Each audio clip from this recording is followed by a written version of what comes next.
What's up, y'all? Coming to you from Athia. Very excited about some updates I have for you. I'm Kaz with Midnite Lights Gaming, and welcome, friends. I'm going to go through some of the latest updates from Reddit, the weebing on the internet, everything we can do to try and put together some stuff as we get ready for the release on January 24th, which is 9 days away. I couldn't be more psyched. I'm loving this game. The cringe has gone too far. Videos about Forspoken already that I hope you check out, one of which is that the cringe has gone too far. What else? Other channel updates are, I'm in my push to 1,000 subs, so of course, as always, I appreciate likes and subscribe.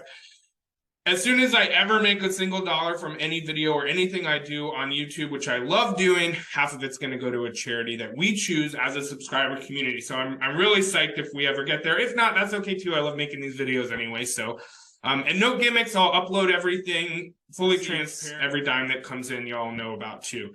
Because that's how I want to do. I want to do some good with this thing I love doing. But with all of that, we've got some really great stuff. So let me go ahead as I continue like some channel updates. I'm going to start showing you some stuff. So the first thing I want to say is I've played the demo out. I've done 2 run-throughs at this point, one in which was just a live streaming Let's Play where I went through all kinds of things exploring combat and parkour.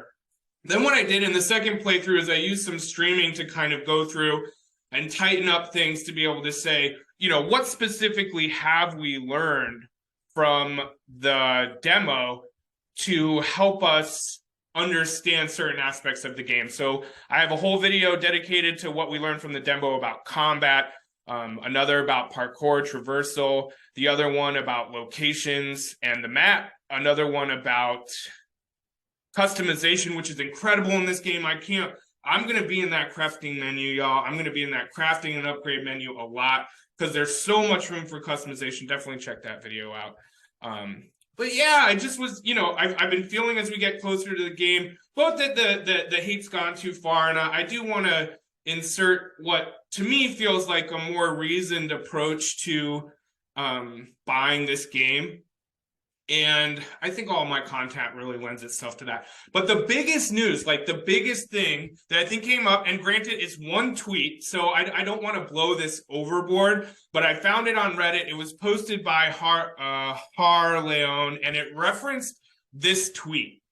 So Michael Botcher, sorry if I'm messing up your name, my friend, who is an independent contractor with Fansided and App Trigger, it has the review. So I'm going to go over this in a second, but there's an embargo till the day before, which is very common. Nothing to be worried about. Again, they gave us a demo. We have the data to make a good decision about this game, but we really need to like cancel out the noise because there's so much goddamn noise about this game. It's driving me nuts because the demo was fun. Anyway, this felt like big news, even though it was one reviewer on Twitter saying, I swear Square Enix pulled the biggest bait and switch I've ever seen with Forspoken, and the demo compared to the full game. So Michael is 10 hours and new stuff keeps popping up. To me, the most important thing is him describing the demo as a bait and switch. When I read that, my understanding is that the demo, didn't maybe give the best impression, and that the full game really is such a vast improvement that a lot of what the Reddit community and we on the Reddit community have been saying this whole time is like, y'all, this is just a demo. This is just some combat and parkour. A lot of people have referenced how developers have been saying like that the demo was really just to highlight combat and parkour. I haven't found an article that makes that explicit, but my experience in playing it is that they really did just want to give people a feel. They didn't focus on story and things like that because they wanted people to understand one of the real highlights of the game, which is magic combat, magic spells, magic parkour. So that felt like the biggest news. I just had to jump on here and share with y'all. But I have a lot of other, a few other things that, again, as I'm sorting through the noise and the hate of this game, I'm pulling out some stuff that still feels really relevant, and I want to bring you these updates from Athia, baby. So I thought this poll was pretty interesting from Reddit. of all of the people, granted, this is like a potentially pretty biased group, given that this is the Reddit, the Forspoken community on Reddit, and 175 had pre-ordered. But I thought it was interesting that 82 people of the 433 votes are like day one full price if the reviews are positive. So I think that's pretty common for all of us, right? Like, we're going to wait for reviews. We all need to learn to take reviews with a grain of salt. We've learned mostly from Alana Pierce, but also a lot of other folks. Like, no one's bought. People are reviewing the game legitimately, but also people don't want to be hated on the internet.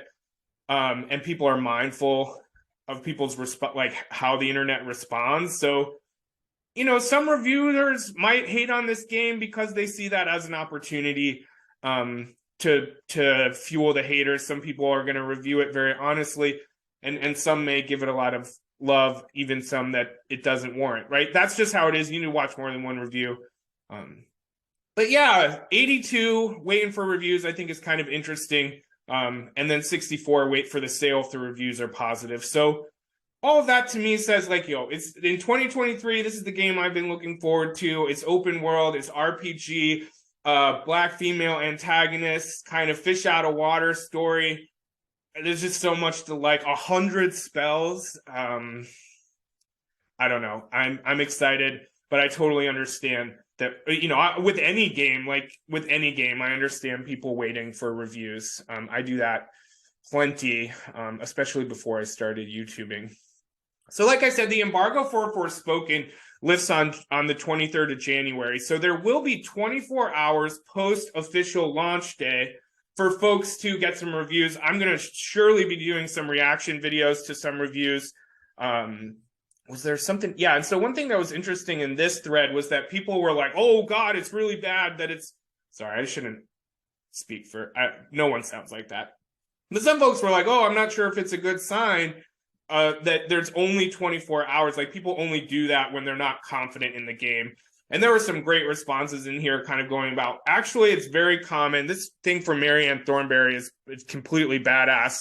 They just like dismantled that argument by going over, giving us all of the data about other games and their embargo dates. So all this to say, I think we're pretty safely in a place where the developers are confident in this game. They're confident. They gave us a demo. They're giving 24 hours for the embargo. They've stood by the game. I think we have reasons to be confident and not like skeptical. They're pulling something over on us by only doing a review embargo one day before the game. It's very common. So thank you to Marianne Thornberry for that Reddit comment, for sure.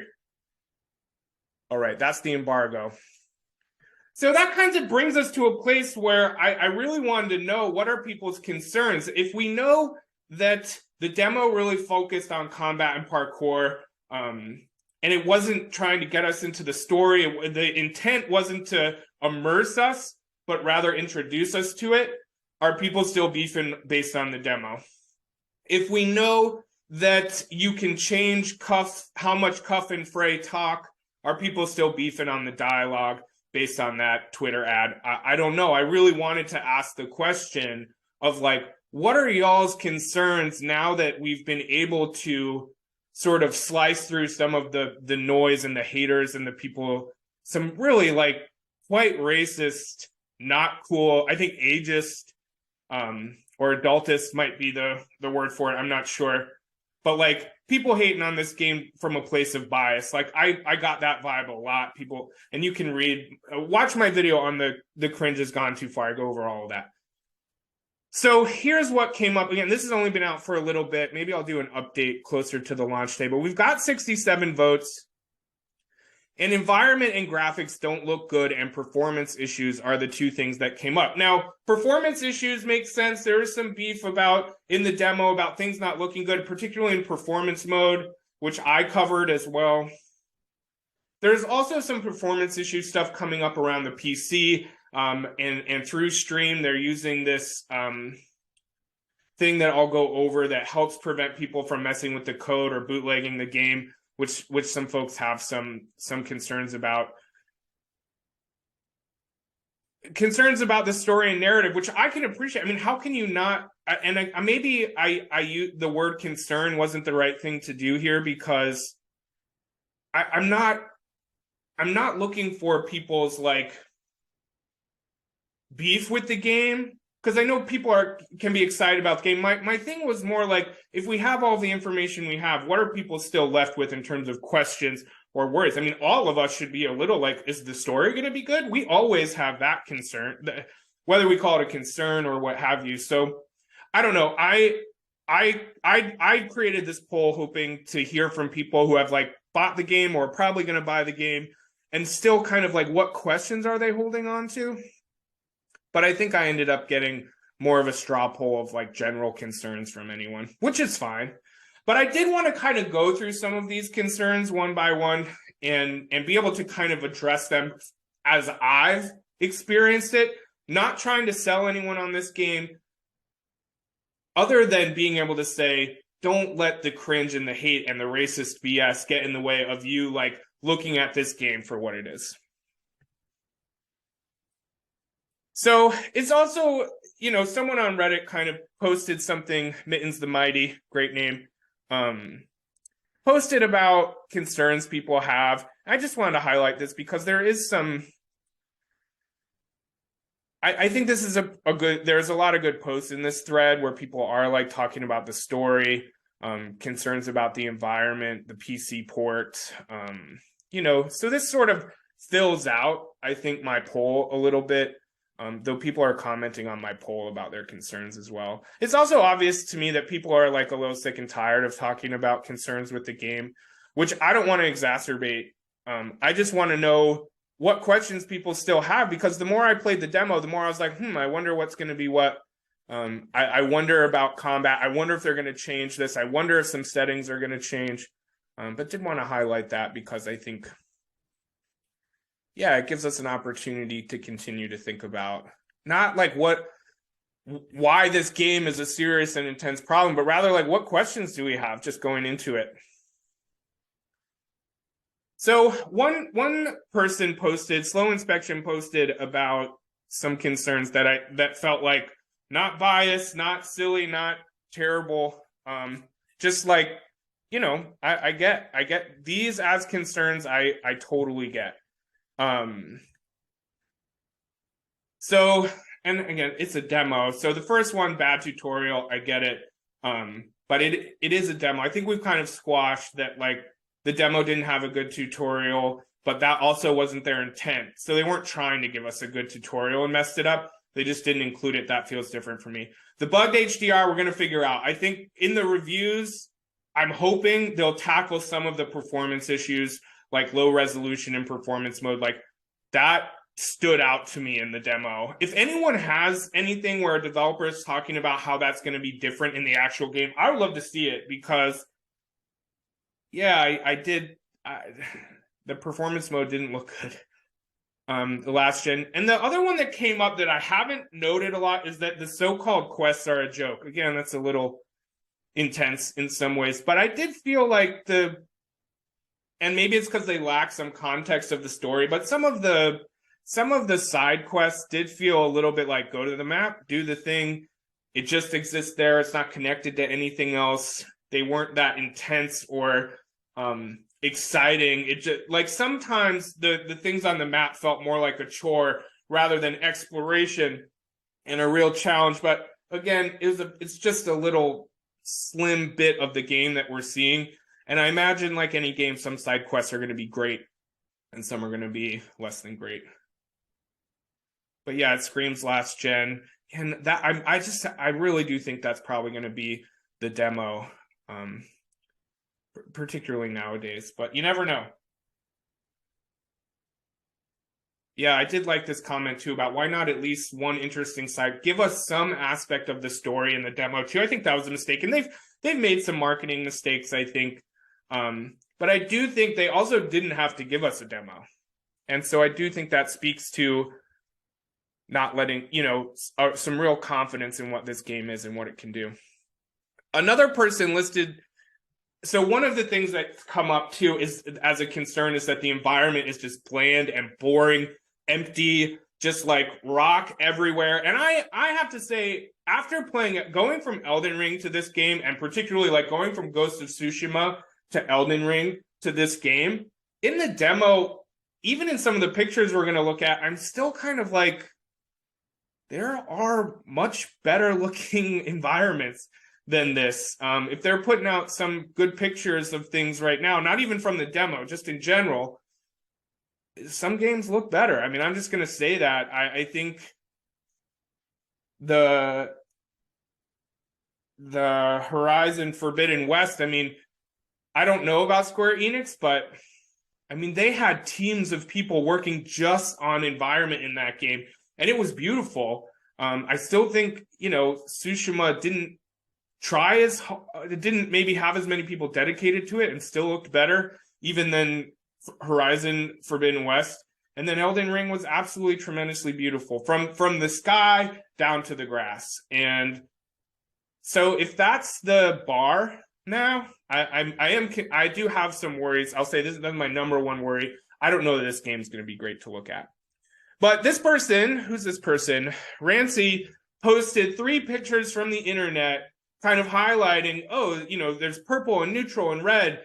And so I looked at these pictures and still kind of felt like, okay, yeah, I mean, certainly those like toothy looking rocks are very cool to me, but a lot of the ruins, you know, just sort of look kind of boring to me, and it looks desolate, which again is a choice that maybe developers made, and maybe you're cool with that. But for me, when I look at, I'm like, I don't want to explore this land that much.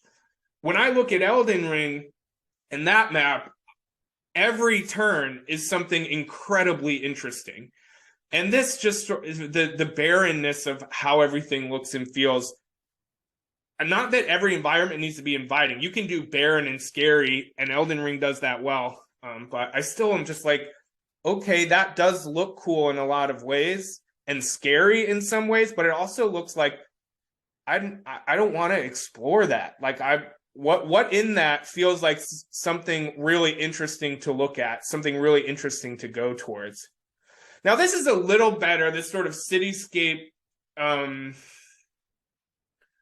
But again, what I come back to is it's a lot of stone, a lot of walls, a lot of neutral colors.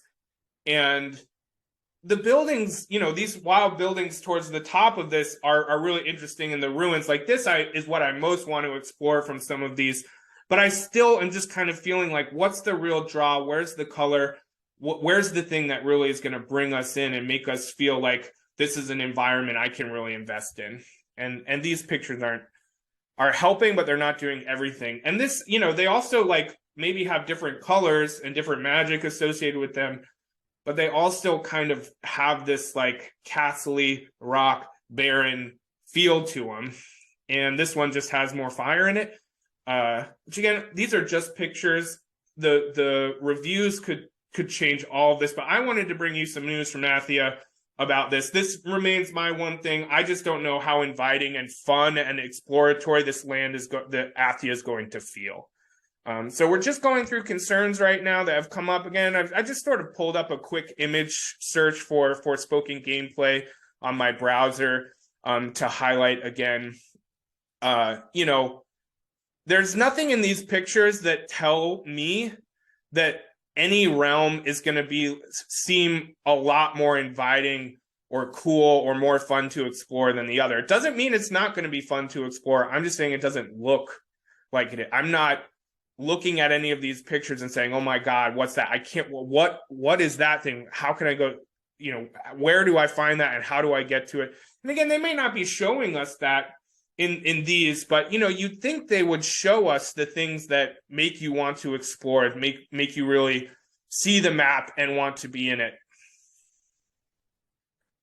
The other concern that's come up is this Denuvo on Steam, which I'm not going to spend a lot of time with, but basically it's an anti-tamper aspect thing that, you know, people can, you know, Square Enix can include with their game on Steam so people can't reprogram things, get in there to the code and bootleg it. So there have been some concerns, like a couple people on Reddit have said they're concerned about playing this on PC.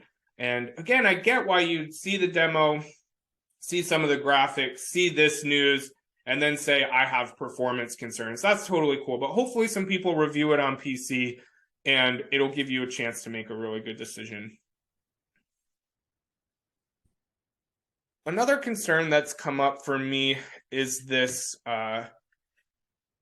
this article from Allison Reimer on Kotaku. And so I'm going to just read this because I think it's important that we process this as a gaming community. I don't think we need to look at this news and say this game is a heaping pile of turd now, but there are games out there and we need to engage with them and purchase them without burying our heads in the sand. We can't be naive to how every game and every developer and every storyteller makes political and social choices all of the time. Oftentimes that social choice is to pretend or ignore societal norms, systemic oppression and systemic issues and just try and create a game that feels good. We need to acknowledge that as a political choice. In God of War, they made a social and political choice to open up Kratos as more vulnerable, more exposed, more willing to kind of say, I messed up, don't close your heart off to things. You need to open your heart to other people. They made a choice to do that, and we can debate whether or not they're making a statement about toxic masculinity or not. But we need to acknowledge that every game makes political and social choices, even if the choice is we're going to ignore it, which is a bad choice. This game has made the political choice to put a young Black woman who lives in New York City front and center. Of a fantastical land, yes, but still, this is something that needs to be done the right way. Diversity is good. Representation is good. I wholly believe that. But there are better and worse ways to do it. And based on this article, I have some more concerns than I did before. So here goes. At one point in the pre-recorded Get to Know the Writers section, I learned that Forspoken has been in development since 2018 with Telltale Games, The Walking Dead writer Gary Whittaker, and Uncharted heads writer, which is amazing, director Amy Hennig, laying down the groundwork for the game's world concept and narrative while in pre-production. The torch was then passed to the game lead writers Allison Reiner and Tom Stashwick, who finalized the story and script for the game. While all of these high-profile names were all well and good, especially for their previous association with crafting other AAA games. Again, AAA means like high budget, big production, big development companies. Last I checked, none of them were Black people. So let's put a pin in that. Question marks rapidly started to fire off in my head about the game's handling of Frey, which were only festered in how the writers went about describing working with Balinska. My newfound fears weren't helped when Reimer and Stashwick described Frey's origin story, which came off as a tired amalgamation of Black stereotypes. So again, forgive me if I'm over-explaining here, but it's one thing. Well, I'm going to get into it in a little bit. And again, I'm going to acknowledge right now something you all already probably know. I'm white. I like to think of myself as an anti-racist white. I like to think of myself and try hard to create materially better conditions for Black and Indigenous people of color, but I am white, and I'm reading this through my lens.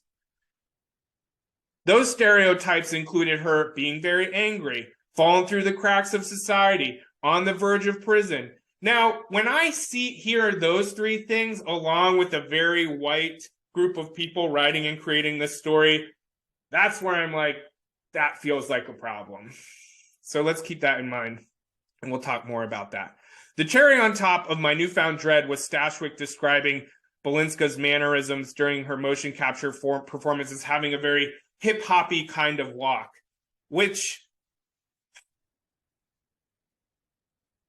when you combine a group of mostly or all white writers with a game featuring a not very common thing, which is a young Black woman of color, a young Black woman protagonist, and you hear the ways they're talking about the actress who portrays Frey, it's concerning. It's concerning. It'd be one thing if the group of writers were people of color kind of talking about our social and societal ills and how people of color, particularly Black women, experience this world in difficult ways and how that's going to play out in this game, that's very different than describing her as angry, falling through the cracks, verge of prison. All right, so yep, I have 2 more paragraphs I want to go through. I wasn't the only journalist to find Stashwick's awkward remark and the lack of Black writers shown in our preview as harrowing. When Fanbytes Imran Khan asked if there were any Black developers or consultants involved with Forspoken in the video chat, he didn't receive an answer. Later on, he received an FAQ sheet that rounded up our media questions. Sadly, its answer came off as a canned response, and God, how many times do we see this in PR and politics? But here it is. Leaned heavily on the hands-on preview where Balinska's passionate feedback throughout her motion capture process was regarded as invaluable feedback for the term. So they're saying that Balinska's feedback about how she was being scripted helped them be more aware, more conscientious of how to really appropriately and effectively portray a Black female protagonist. And then Square Enix goes on to say, we work closely with a number of consultants from BIPOC backgrounds to help portray Frey's character and tell the story from her perspective. That's about as vague as you can get. And the fact that they're consultants makes me even more skeptical, if anyone's worked with consultants before, particularly like D&I, diversity and inclusion consultants. Supporting cast was dominated by women and several women of color. Well, I doubt that Luminous Production consulted Black folks in how they went about creating Faye. Being greeted by white writers and only hearing about consultation from secondhand account didn't do them any favors. So, yeah, that's where we're at. This is troubling. I don't like this. This feels like where a lot of diversity and inclusion or diversity in games is going. It's more of, and this is so true in a lot of diversity and inclusion stuff, where it's more about marketing than it is about telling a story that actually looks at how our society works. For me, I want stories that are powerful and relevant and provide social commentary. And all stories provide some amount of social commentary. Again, even if the choice is to ignore something, that still says something. We love entertainment. Entertainment is great. But no piece of entertainment exists outside of the society that helped create it. Stories exist in our society. So I think that this is problematic. The way it's been described to me is, nothing for us without us. And if this game is going to put a Black woman in front and center, then Black women need to have a very big and powerful say in what and how that looks like now, but also considering the long history of BS like this where, stories have been told about people in marginalized identities by people in more privileged identities. Think about a show like Transparent or other shows where like trans people are portrayed by non-trans or cisgender people. Like, that's a problem. There are plenty of amazing Black and Indigenous people of color and women out there who could have helped probably brought more important perspective into this story writing process. All right, so I'm going to time out here a little bit because I'm going to move now to which I also think is like really big news that I'm excited to cover. And it's our last thing, which is that the list of trophies has come out to get the platinum trophy. Now, in reading about this on Reddit, because I'm going to be looking at this with you for the first time, there are some very light spoilers. So I want to time out for that. There are some light spoilers here. I don't know exactly what they are. We're going to learn about them together, but I want to give you the chance to pause or skip or jump off now. But let's go ahead and look at this trophy list from our trusted people at PowerPicks. So no surprise, platinum is every single trophy. Acquire a mysterious golden bracelet. That's probably Cuff. Stuck a lot of survive a nightmarish ordeal. A lot of these look very story related. This taste the sweetness and piece of bitterness or of disaster. That makes me think you're just taking a consumable. Otherworldly justice is probably a monument to justice.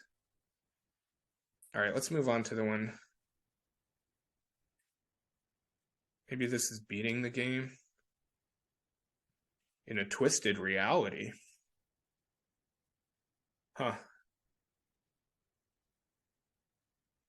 Yeah, these are vague as all get out. See to the needs of the people of Sepal, what that's probably side missions. Make a promise to someone very special. Romantic interest? Probably not. Earn the praise of the mighty Pilo with your dancing. Hey. This ought to get me a trophy right here. Hey. Okay. Remember and say complete set of remembrances to the departed. None of this from the demo or anything I've read is like making any sense. Visit 20 monuments. So you do. So the other thing, yep, really important to bring up. You get the platinum trophy for completing 80% of this. I know there are completionists out there that are very much like, no, like getting the platinum needs to mean everything. But I'll say for me, getting a platinum trophy, knowing I only have to do 80% of what's on here is like so much more satisfying and gratifying to me. I don't like to do annoying stuff for the sake of a trophy. I just don't. I'd rather it be like challenges that take me into doing something that maybe I otherwise wouldn't do, or trying combat in a different way to like expose a part of the game that gets overlooked. I'm all about that stuff because we can all get like tunnel vision, but man, some trophies are just ridiculous, and I don't want to spend half my time to get a platinum trophy doing absolutely silly stuff. Spend mana, learn spells that can possibly learn all the spells that can possibly be learned. That's exciting. I've read 100 spells. I've read that. So yeah, learn every spell. I don't know that realize potential and Paragon. Learn every spell, learn all the spells that can possibly be learned. That's interesting. Craft an item for the first time. So crafting, perform 5 shimmies in a row. That's just on PS5, pressing X when your feet hit the ground while you're magic parkouring. A lot of what looks like some cool traversal stuff. 10 precision counters. So remember, in this game, it's kind of funky. You don't block. At least, you know, there's one spell we know of from the demo where you can like put up a shield, which I imagine is going to be important against some particular kinds of enemies, and let go and it sort of fires out. But there's also when you get hit, Cuff can counter. Like Cuff is your defense and he auto blocks you. But you can also precision counter by pressing triangle. 30 killer blows is when they're knocked down. You press triangle on PS5. Bunch of spell stuff. Okay, I'm very excited about electric magic. I was sort of hoping there would be some of that in the demo. There wasn't. We know we've got fire, electric. Complete the first flashback challenge. So yeah, again, that the flashback challenge and the Monument to Wisdom in the demo, I wasn't super impressed by. Just FYI. But there are clearly going to be a lot of flashbacks. Upgrade all your spells. That's cool. Spell crafting. Check out my videos on spell crafting. It's pretty cool.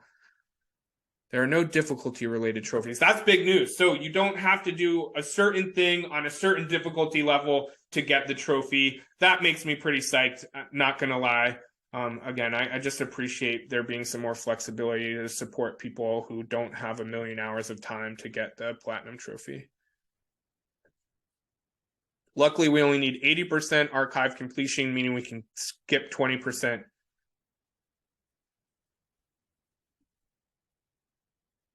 So a lot of it will happen automatically while working on other trophies. So that's all just really freaking good news, y'all. I know I probably spent time a little on the concerns than what's exciting about this news. But for me, right now, I'm almost entirely excited. Despite, I just know what I'm getting into. I know I'm getting into a story that was written by mostly white people. There might be some graphic stuff and some environment stuff I like. Maybe it will surprise me. But either way, the magic parkour, the black female young black female protagonist, the Square Enix folks, I just have so many reasons to be confident in this game. I think the reviews are going to play that out.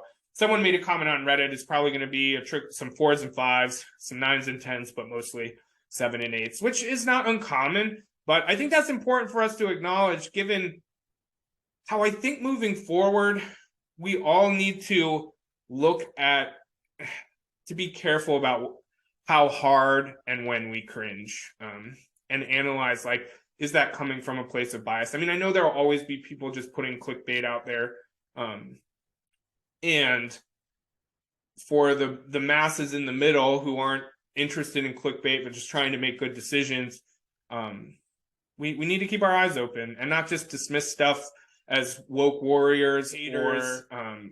There's always stuff to talk about, and that's why I love Reddit, and that's why I love making these videos. So again, like and subscribe. I appreciate y'all. I've really enjoyed, this time. I've really enjoyed bringing you news from Athia, and I hope y'all have a great next 9 days before we really get into it. I'll be doing some reaction videos from reviews when they come out on the 23rd.